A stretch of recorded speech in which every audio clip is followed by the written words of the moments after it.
bouncing bears, frivolous ferrets, and passionate parakeets.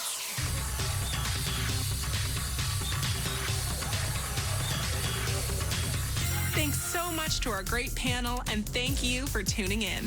I'm Elizabeth Stanton. We'll see you next time on World's Funniest Animals. Don't miss the true crime docuseries Crime Nation, Saturdays at 8/7 Central. Now at 10, prosecutors say they were motivated by greed, announcing the arrest of 5 people, including the so-called ketamine queen in the overdose death of actor Matthew Perry.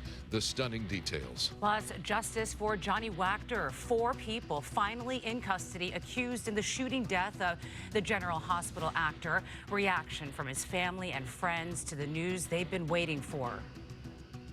I mean, I got four fractures in one leg and a fracture in this leg. I could barely even walk. And the man who says he was brutally beaten by San Bernardino police officers for no reason is speaking out for the first time. Now on the news at 10.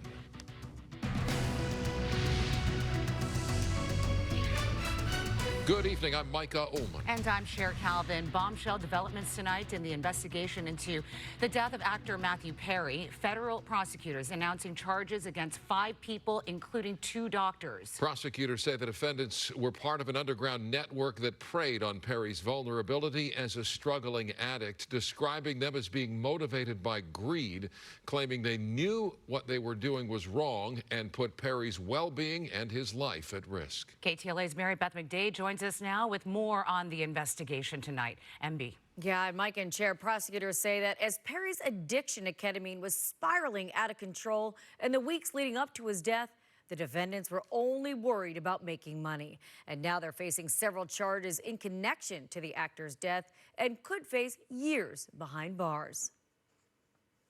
These defendants took advantage of Mr. Perry's addiction issues to enrich themselves.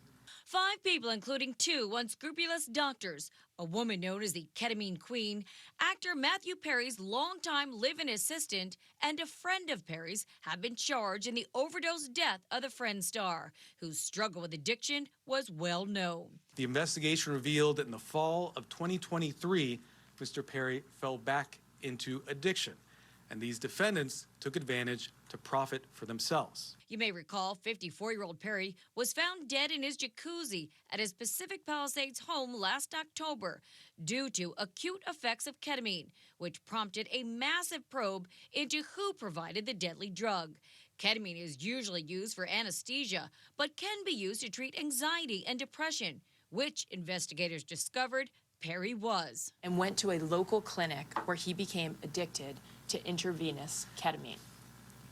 When clinic doctors refused to increase his dosage, he turned to unscrupulous doctors. Prosecutors say that was in September 2023, and the doctors, Salvador Plasencia, who practices in Calabasas, and a San Diego-based doctor, Mark Chavez, who owned a ketamine clinic.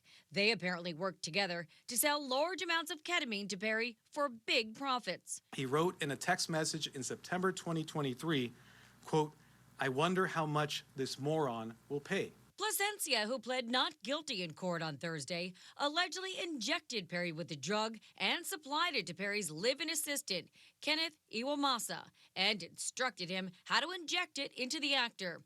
In the final 2 weeks of Perry's life, Iwamasa also allegedly sought out another source of ketamine for his boss by reaching out to a friend of Perry's, Eric Fleming.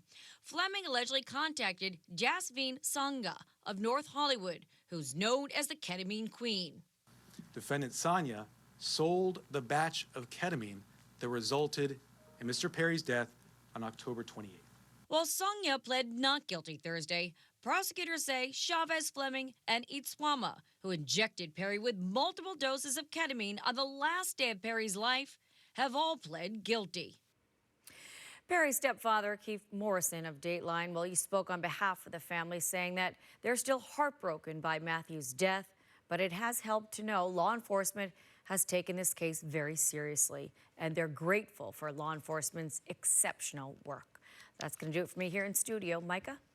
Mary Beth, thank you. After months of investigation, finally tonight some answers for the family and friends of murdered actor Johnny Wachter. 4 suspects have been arrested in connection with his shooting death.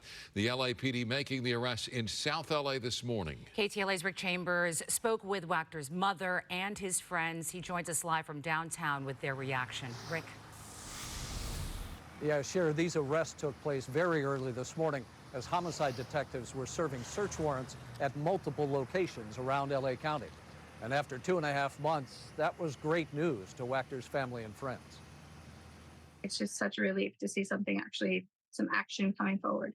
Anita Joy was a close friend of soap actor Johnny Wachter. In fact, she was with him the morning he was killed, and she's relieved there's been arrests. Part of our grief is able to come off of our shoulders a little bit and be, finally getting those words we've been searching for so long, justice for Johnny. Wachter, a regular on General Hospital, was shot and killed May 25th by thieves trying to steal his catalytic converter in downtown LA. And fingerprints on the jack used to raise the car reportedly led homicide detectives to the suspects. And early this morning, 80-plus days after the murder, police hit several locations in LA County and made the arrests. So this is very encouraging. It does make me feel good, at least for a little while, that thank goodness. I'm really hoping that they've gotten everything they need to make this super, super airtight. Investigators say that the suspects are all gang members. 3 are teenagers who will likely be charged with second-degree murder, but may be eligible at some point for parole. Not exactly what Scarlett Wachter would like. I will be pushing and hoping for a federal charge so that they can be held responsible for, maybe a larger conviction, I should say. Detectives say the 4th suspect, a 22-year-old from Inglewood, was an accessory to the killing. I want them to have the harshest sentence possible. If you take a life, I'm sorry, you don't get the opportunity to come and live your life free ever again. For Wachter's friends Kevin Bowers and Jeremy Luke, the arrests are welcome, but far from closure. We lost our best friend, and none of this will bring him back. But at the end of the day, we hope to have solace in the future. It's going to be a long time before that happens. I'm just really glad that it's moving forward and that they made it rest. And the friends say they'll be in court when the suspects are arraigned. I want to look him in the eye. And they need to see the people who loved him and see the people who they took him from. And the murder suspects have been identified to us as 18-year-old Robert Barcelo of Huntington Park, also Sergio Estrada from LA County, he's 18 years old as well, 19-year-old Leonel Gutierrez of LA County, and Frank Olano, that's the 22-year-old from Inglewood, who's being charged as an accessory. We expect to see all of them in court next week. In downtown LA, I'm Rick Chambers. Guys, I'll throw it back to you in the studio.